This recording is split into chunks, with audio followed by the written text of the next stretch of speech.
Hi, I'm Jimmy. In this video, we're looking at Comcast, ticker symbol CMCSA.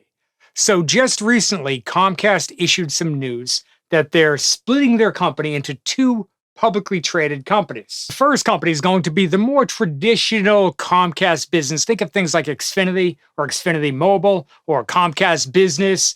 Basically, the connectivity part of their current business is going to likely remain in the Comcast business. That's the first company. And the other one's going to be NBCUniversal and Sky. Now, this will be their, let's call it their streaming platform. They have things like Peacock. They also have theme parks. They have a whole bunch of businesses. I'm going to list a bunch over here. They got a whole bunch of businesses that are going to this. This is essentially their faster growing business. Now, one of the reasons that a company like Comcast would want to do this is that they get to unlock value. So there's something known as the conglomerate discount.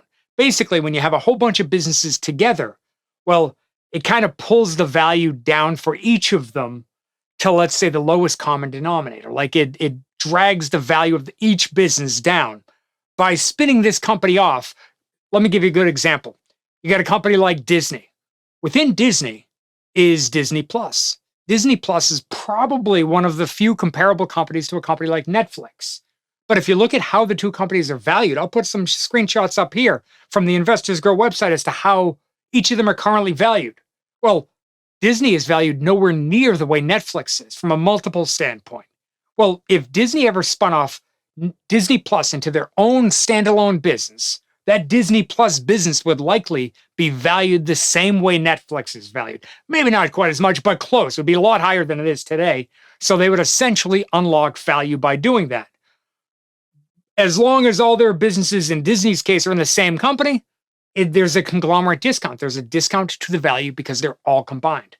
Well, what Comcast is doing is essentially that exact thing. They're trying to spin off their faster growing business from their, let's say, their more legacy business, separate them, and in doing that, they're going to unlock the value.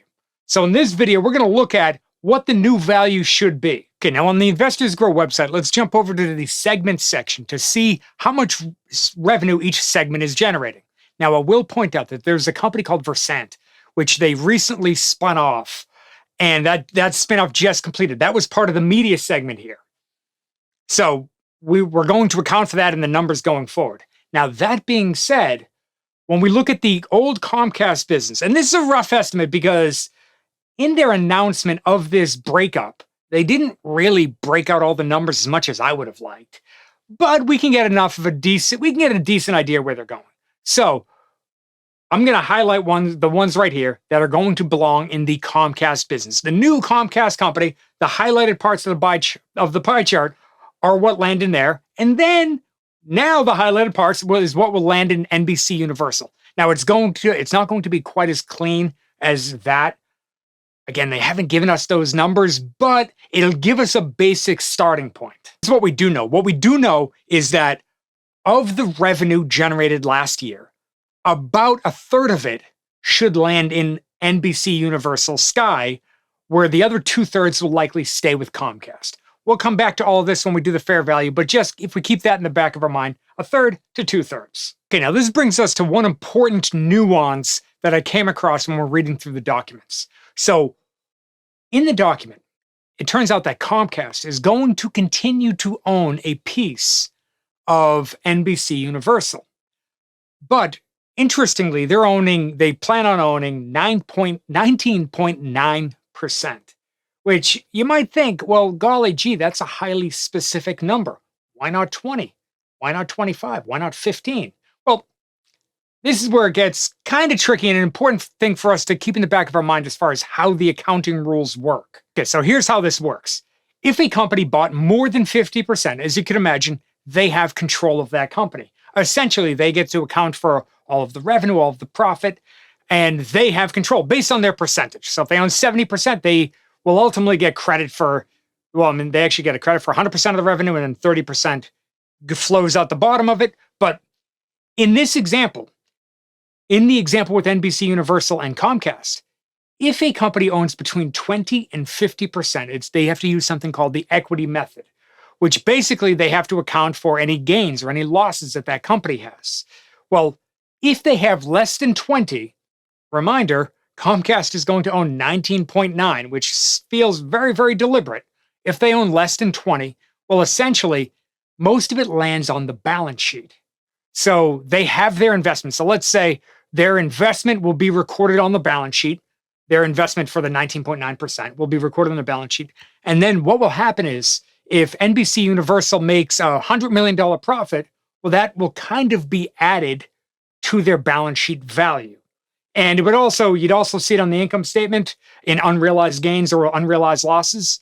But it's just the only reason, the only logical reason. I will remind you that Comcast didn't explicitly come out and say this. It just caught my attention that it was at 19.9%, which, if you know accounting, you know that 20% is the cutoff to go to the next valuation method or the next accounting method when recording, your ownership in another company. So the fact that they stopped short of that, I promise, was deliberate. I just wanted to bring that out. That's something we should keep in the back of our mind. They're doing this so in the future, the numbers hit their books a certain way. Okay, so now let's see if we can come up with the fair value for the new broken apart company. But in theory, the question is if we were to buy it today, so here's the way it'll work. If you bought it today, if we bought Comcast today, within a year, they say this deal's going to close and we'll end up with shares of both companies. Well, what should it be worth at that time? So in theory, we jump in and we buy it today, we hold it for a year. What do our returns look like? Do they look meaningfully good? Now, the first thing I want to bring out, because this is important for us to keep in the back of our mind as we run through the valuation side, because this valuation can be a little bit tricky. First, we'll see here that we're on the summary page of the Investors Grow website for Comcast. And when we scroll down a little here, well, we got this star system. So basically, you can get 1, 2, or 3 stars. As you can tell here, their balance sheet is giving us 1 star. And it says, watch capital needs, because there's a question about how much debt they have. We're going to come back to this in a second, but how much debt they have relative to cash. If you look at their income statement, they have 2 stars. Now, if you're curious why they would have 2, but the cash flow statement would have 3, you can kind of see it in this spark chart down here. And these charts at the bottom, you can see revenue, profit, it hasn't done much of anything for like a decade. And then on the cash flow statement, well, those numbers look a little bit better. They have been ramping up over the past few years, so cash flow statement has improved. Okay, now we're going to keep that in the back of our mind. And now we're going to jump in and do what they call a sum of the parts valuation. Basically, in this case, they're going to break the company into 2 different businesses. So we have to break up what is one business worth, what is the other business worth, and then add them up. It's really that simple. What is the sum of the individual parts? So we're going to use price to earnings. That's a very popular one. So we're going to start with that. Okay, so from a Comcast, think Comcast core business. First thing you need if you're ever doing a sum of the parts valuation. In fact, this is a good thing to do in general whenever you're trying to come up with the fair value, is to look at the multiple of comparable companies. So the future Comcast company, you could use something like Charter. Charter's a more of a, kind of just like Comcast business. It's a very similar, or Xfinity or Comcast, those are very similar. You could also throw in like an AT&T and a Verizon. Both of those compete pretty evenly with the Comcast. I would say Comcast, AT&T, Verizon are probably great ones. On the Investors Grow website, if you hit this plus up here, you can add additional companies. So we're going to add Charter, AT&T, and Verizon all to the same analysis window. We're then going to go over the fair value section and take a peek at their PE ratio. Now, I'm just zooming in on the 3-year number here. And when we mouse over, well, now you can see what each individual company, what their current PE multiple is. Now, if I took the average of all of these and say, okay, this is a comparison point where the new Comcast should be trading, and that would put Comcast's new PE multiple at about 7.4x. This is slightly ahead of where their old multiple was, but that's the very idea of the conglomerate discount. It unlocks value. That's the purpose of the whole reason. The reason they ever do this is to unlock value. So we're going to assume going forward that 7.4x is the new multiple once this spinoff happens for the new Comcast. Okay, so we'll keep that in the back of our mind. Now let's look at the other company. This is NBCUniversal Sky. This one's a little bit trickier because they're actually putting a bunch of different businesses in this. So they have something like Peacock, the streaming service, which could be compared to something like a Netflix or Disney Plus, something like that. Not quite as good as those two, but they're comparable. It's a competition for both of those. They also have NBC. They have Universal Studios, the theme park. So again, I think the cleanest comparison would be a company like Disney. Disney's a great comparison here. And you know what? We're going to put Netflix in there as well. So when we pull up a price to earnings historical chart, going back the past couple of years for both Disney and Netflix, well, we can see that the average between these two would be about 20x. Now, that would actually land NBC Universal above Disney, but below Netflix. And I actually think that's more than reasonable. I think there's a lot going on with Disney that's kind of dragged theirs down. So we'll do another video on Disney at some point in the not too distant future. But for now, I think it makes sense to put NBC Universal, the new company, at about 20x. I think that's the reason they're doing this whole thing. Okay, now let's clean this up a bit. Let's do some of the math now. So basically what we do is we have to assign what is the earnings per share or the net income. You can use either one. Net income is net income divided by shares outstanding, gives you earnings per share. Same exact. So you end up with the same number. Well, what I'm doing is I'm taking the percentage of revenue for one company that Comcast did give us. They give us that 1/3 and 2/3 I shared earlier. Well, we're back to that now. So let's assume that net income is split up evenly. Probably won't be, but again, let's assume it's about that.